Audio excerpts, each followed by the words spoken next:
সুপ্রিয় দর্শক শ্রোতা, আসসালামু আলাইকুম। এয়ার ডিজাইন অ্যান্ড প্ল্যানিং কনসালটেন্টের পক্ষ থেকে সবাই স্বাগতম। আপনারা দেখতে পাচ্ছেন আমরা একটি প্রায় 2000 স্কোয়ার ফিটের ভবনের আজ প্রথম ছাদের রড বার্নিং চেক করব।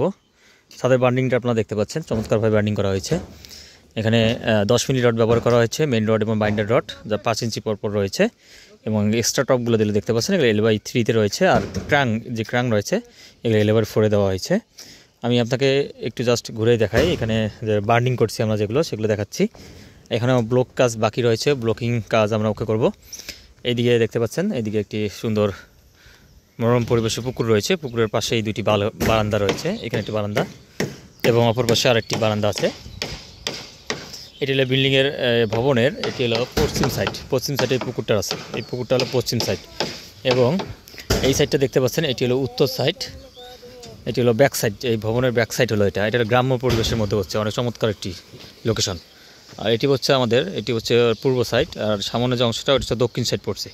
তো এই সাইডের যে লেভেলিং কাজগুলো, সেই লেভেলিং কাজগুলো এখন করে নেওয়া হচ্ছে। ছাদের যে লেভেল করা হয়, ছাদের লেভেল করার পদ্ধতি অবশ্যই আপনারা সবাই অবগতি আছেন যে শাটারের কোনো আপ ডাউন থাকলে সেগুলো নিচ থেকে জ্যাম দিয়েই এটি সোজা করে নিতে হয়।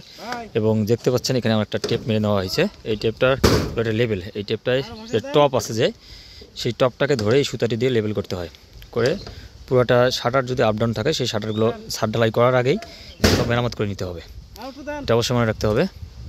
ওটা বিষয় হচ্ছে যখন আপনার এই কাজ শেষ হয়ে যাবে তখন ইলেকট্রিক্যালের কাজগুলো করতে হবে।